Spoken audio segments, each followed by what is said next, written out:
कैसे हैं आप? लर्न फॉर सक्सेस पर आपका स्वागत है। आज हम आपको पढ़ाने जा रहे हैं मौर्योत्तर काल के इम्पोर्टेंट पॉइंट्स। आज की वीडियो में हम मुख्य रूप से मौर्य वंश के बाद भारत में जो परिस्थितियां बनी, वो वंश आए, उनके संबंध में जानेंगे। तो चलिए स्टार्ट करते हैं। सबसे पहले आता है शुंग वंश।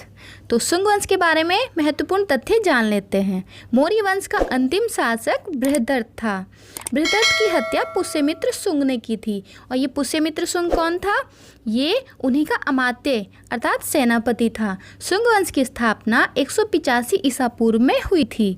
पुष्यमित्र शुंग बृहद्रथ का सेनापति था। पुष्यमित्र शुंग ब्राह्मण जाति का था। पुष्यमित्र शुंग ने बृहद्रथ की हत्या सभी सैनिकों के सामने 185 ईसा पूर्व में की थी। मतलब एक षड्यंत्र के तहत उन्होंने इसकी हत्या की थी। मौर्य साम्राज्य का कार्यकाल 322 ईसा पूर्व से 185 ईसा पूर्व तक रहा।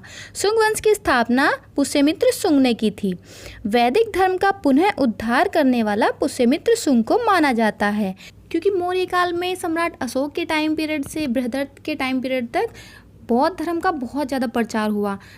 हर जगह बौद्ध धर्म फैल चुका था। तो इसीलिए पुष्यमित्र शुंग ने वैदिक धर्म का पुनरुद्धार करने के लिए बृहद्रथ की हत्या कर दी थी। शुंग वंश के शासकों ने अपनी राजधानी विदिशा में स्थापित की थी। अच्छा, इससे पहले मौर्य वंश की राजधानी कहाँ थी? उनकी राजधानी पाटलिपुत्र में थी। तो इन्होंने शुंग वंश में पुष्यमित्र शुंग ने क्या किया था? अपनी राजधानी स्थानांतरित की थी। कहाँ? विदिशा में। इंडो यूनानी शासक मिनांडर को पुष्यमित्र शुंग ने पराजित किया था। इन्हीं के टाइम पीरियड में मिनांडर आया था, यूनानी शासक था जो। इसके बारे में हम आगे पढ़ेंगे। पुष्यमित्र शुंग ने 2 बार अश्वमेध यज्ञ कराया था। पुष्यमित्र शुंग के दरबार में रहते थे पतंजलि। ठीक है, पुष्यमित्र शुंग ने पतंजलि के द्वारा अश्वमेध यज्ञ कराया था। भरहूप स्तूप का निर्माण पुष्यमित्र शुंग ने कराया था।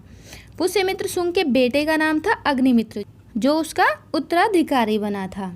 शुंग वंश का अंतिम शासक देवभूति था। अच्छा, ये वही अग्निमित्र था जिसके बारे में कालिदास ने एक पुस्तक लिखी, मालविका अग्निमित्रम।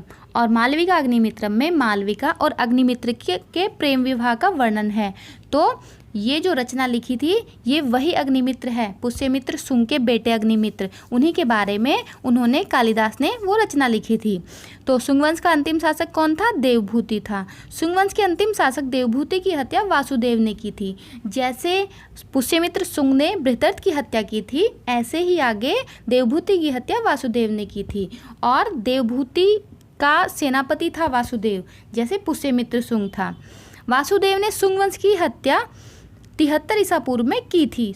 शुंग वंश का कार्यकाल 185 ईसा पूर्व से 73 ईसा पूर्व तक रहा। शुंग वंश के बाद कर्ण वंश का उदय हुआ। कर्ण वंश का संस्थापक कौन था?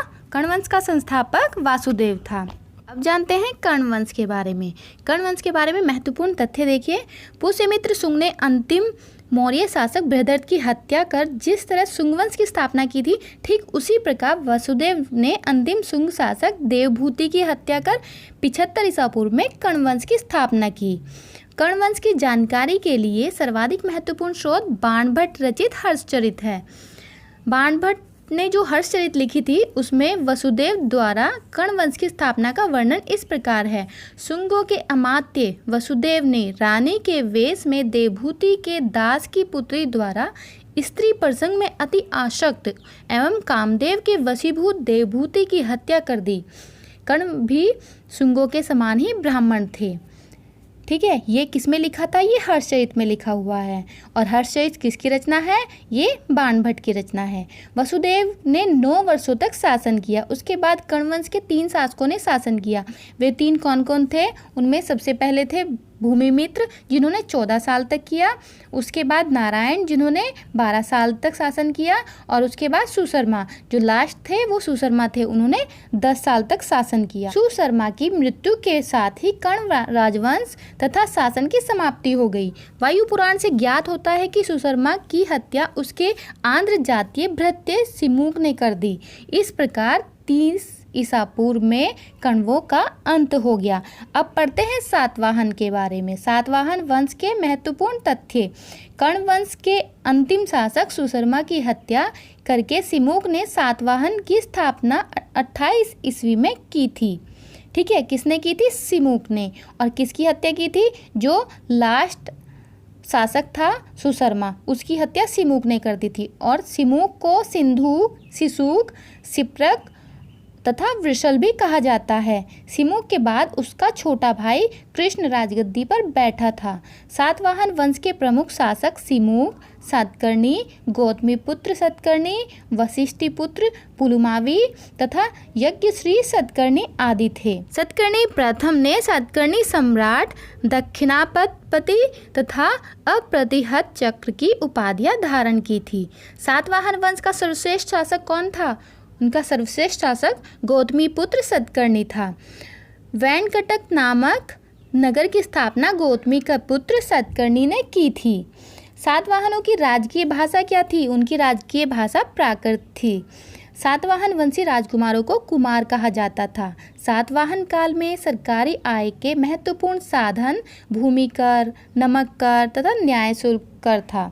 सातवाहन काल में 3 प्रकार के सामंत, महारथी, महाभोज और महासेनापति थे। इस काल में तांबे और कांसे के अलावा शीशे के सिक्के काफ़ी प्रचलित हुए।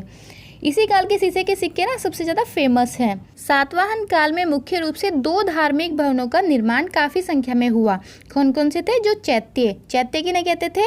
जो बौद्ध मंदिर और बौद्ध भिक्षुओं का निवास स्थान। ये 2 प्रकार के जो भवन थे, इनका बहुत ज़्यादा निर्माण हुआ। सातवाहन काल में व्यापारी को नेगम कहा जाता था। व्यापारियों के काफिले के प्रमुख को सार्थवाह कहा जाता था। सातवाहनों ने ब्राह्मणों को सर्वप्रथम भूमिदान एवं जागीर देने की प्रथा का आरंभ किया था। और ये प्रथा कब तक चली थी? ये गुप्त वंश तक चली थी और गुप्त काल में ये सबसे ज़्यादा चरम सीमा पर थी। ठीक है, आगे देखिए। सातवाहन वंश में कुल राजा ही हुए जिनके नाम निम्नलिखित हैं। वो कौन कौन थे? सबसे पहले थे सिमुक, दूसरे थे सातकर्णी, तीसरे राजा हाल और चौथे थे गौतमीपुत्र सतकर्णी, जो कि सबसे ज़्यादा प्रसिद्ध हुए। फिर थे वाशिष्ठिपुत्र पुलुमावी और उसके बाद कृष्ण द्वितीय सातवाहन। फिर थे महेंद्र सातकर्णी, 8वें थे कुंतल सातकर्णी और लास्ट थे सकारी विक्रमादित्य। आगे देख लेते हैं कलिंग के चेदी राजवंश का इतिहास। मौर्य सम्राट अशोक ने भीषण युद्ध के बाद कलिंग को जीतकर अपने साम्राज्य में सम्मिलित कर लिया था। ऐसा प्रतीत होता है कि अशोक के निर्बल उत्तराधिकारी कलिंग पर अपना अधिकार नहीं रख सके और उसकी मृत्यु के बाद कलिंग का राज्य पुनः स्वतंत्र हो गया। ठीक है, इसमें क्या हुआ था कि अशोक ने कलिंग पर विजय प्राप्त कर ली थी, लेकिन उसके बाद क्या है, उसके जितने भी उत्तराधिकारी हुए सारे अयोग्य होने के कारण धीरे धीरे क्या हुआ, कलिंग इनसे स्वतंत्र होता गया। उसने वापस से अपना स्वतंत्र राज्य स्थापित कर लिया। 7वीं शताब्दी ईसा पूर्व में कलिंग भारत का एक अत्यंत शक्तिशाली राज्य बन गया।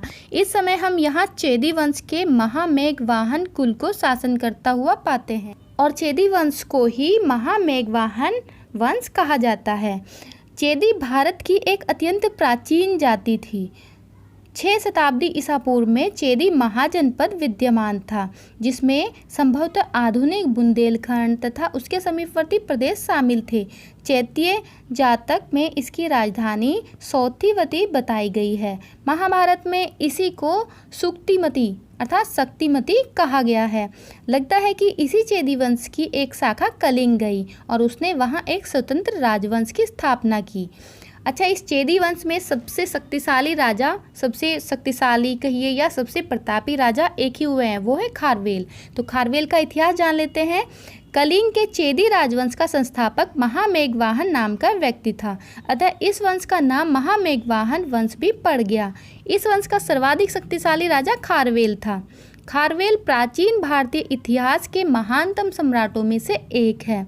उड़ीसा राज्य के भुवनेश्वर कहाँ है? पुरी जिले में 3 मील की दूरी पर स्थित उदयगिरी पहाड़ी की हाथी गुम्फा से उसका एक बिना तिथि का अभिलेख प्राप्त हुआ। इसमें खारवेल के बचपन, शिक्षा, राज्याभिषेक तथा राजा होने के बाद से 13 वर्ष तक शासनकाल की घटनाओं का क्रमबद्ध विवरण दिया हुआ है। हाथी गुम्फा अभिलेख खारवेल के राज्यकाल का इतिहास जानने का एकमात्र स्रोत है। तो ये था हमारा आज का टॉपिक। आपको कैसा लगा कमेंट करके ज़रूर बताइए। अब अगली वीडियो में हम पढ़ेंगे कि जब भारतीय राजा छोटे छोटे वंशों में विभाजित हो जाते हैं तो मौका मिलता है बाहरी आक्रमणकारियों को भारत में आने का और भारत में शासन करने का। तो वो कौन से बाहरी आक्रमणकारी थे जो भारत में आए थे और भारत में अपना शासन स्थापित किया था। उम्मीद करते हैं कि ये सीरीज़ आपको पसंद आ रही होगी। अगर पसंद आ रही है तो चैनल को सब्सक्राइब करके हमारा सहयोग करें कि हम ये सीरीज़ जारी रखें। Thanks for watching my video.